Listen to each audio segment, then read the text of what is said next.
Are you a professional who wants to become a more effective leader? Then get ready for daily tips from the coach with the experience and inspiration to help you succeed in any leadership situation. You're listening to the Meeting Leadership Podcast with Gordon Shepherd.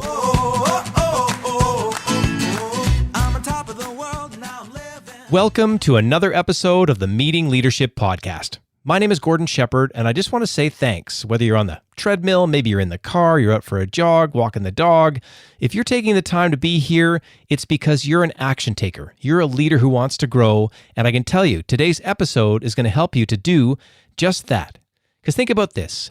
If you are a leader who wants to run their business efficiently, and you want to work with other businesses and customers who have the highest possible standards, then you know that you have to pay attention to protecting the private information in your business. And today you're going to find out how to do just that. Because today you're going to learn what leaders need to know to start a privacy program. And of course, we've brought back privacy expert Jean L. Eaton to help you learn all about it. Now, she did a great job back in episode 26, but today she did even better because she's taking you from the why to the what. And I'm not going to make you wait any longer. So here's the interview with Jean L. Eaton. Jean L. Eaton, welcome back to the show. You knocked it out of the park in episode 26, and it's great to have you back here again. Thank you, Gord. I'm always excited to talk about my obsession about privacy and confidentiality. Well, and you are totally obsessed. And I know, having had a chance to learn about this, so many leaders don't pay attention to these issues, and so many leaders actually don't know who you are and about your expertise. So give us a moment and tell us about that. Sure thing. I am your practical privacy coach and practice management mentor with information managers. I help primary care managers and healthcare providers properly manage the risk of a privacy breach, stay out of jail, avoid fines, and keep an efficient practice.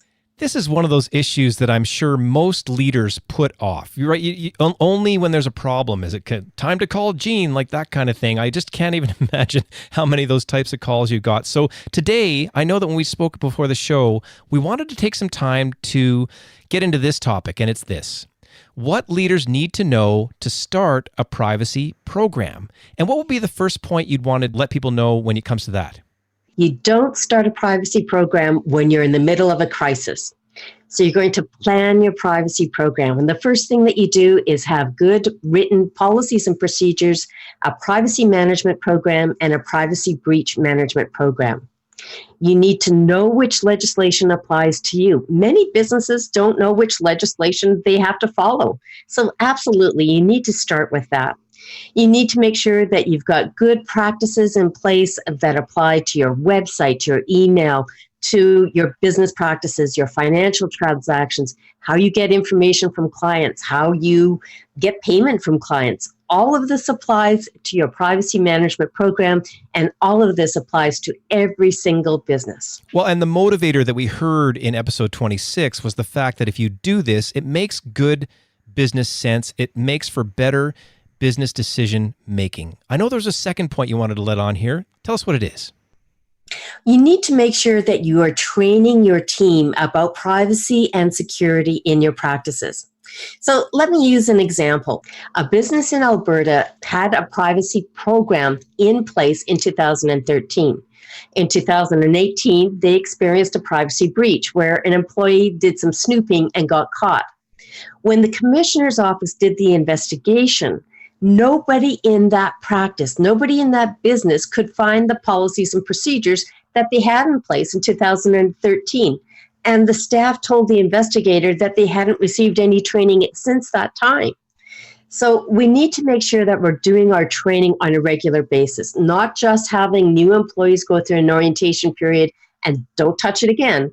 You need to keep privacy and security top of mind. Well, and what I can see in being helpful to leaders when they're listening to this episode is it's not a cost, it's actually an investment. It is an investment and it is part of your operating cost, but it's going to save you time and money. If if you don't have to rework, if you don't have to retrain, if you've got good policies and procedures in place and you're making the right decisions, you're avoiding all sorts of other costs about fines, bad reputation, poor customer service. When you build that into your practice, you're going to reap the rewards about having an efficient practice and making sure that you're meeting all those requirements. Well, for someone, who leads a business of my own and doesn't really want to think about this, what's sort of one of the best ways to actually, for many businesses, to get this in place?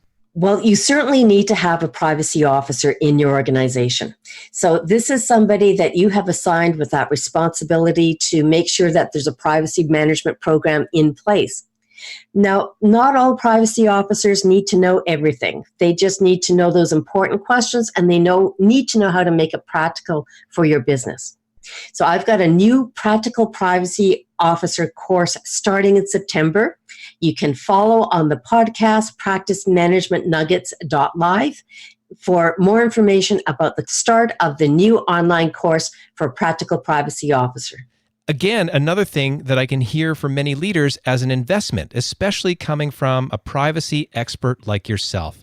Jean, if people need to get in touch with you if they want more information, what's the best way to do that? Follow me on my podcast, Practice Management Nuggets. Super, and that information will be in the show notes. Jean, I really appreciate that you shared your expertise here with the audience here today, and we look forward to having you on again sometime soon. Thank you, Gord. There were so many great takeaways in that episode, but the biggest one for me, you don't start a privacy program when you're in the middle of a crisis. Great advice. And if you'd like more great advice from Jean L. Eaton, then check out episode 26 on the Meeting Leadership podcast. It's called Why Leaders Should Understand Privacy. And you can get that by going to meetingleadershipinc.com/26. And I also want to let you know that this episode of the Meeting Leadership podcast is brought to you by the Meeting Leadership Academy. If you're a leader who wants to get gritty, you don't want theory, you want things that you can do, things you can take action on right away, then visit meetingleadershipinc.com/academy to learn more. And as always, thank you so much for being here. Thanks for the great feedback and support you're giving to the show, and we'll see you tomorrow on the Meeting Leadership Podcast.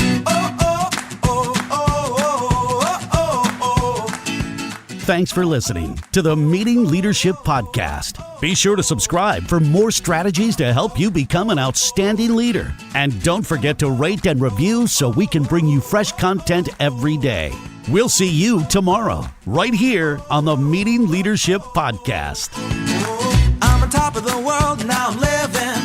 And the good just gets better, keeps on giving. Not even close to the end, it's just beginning.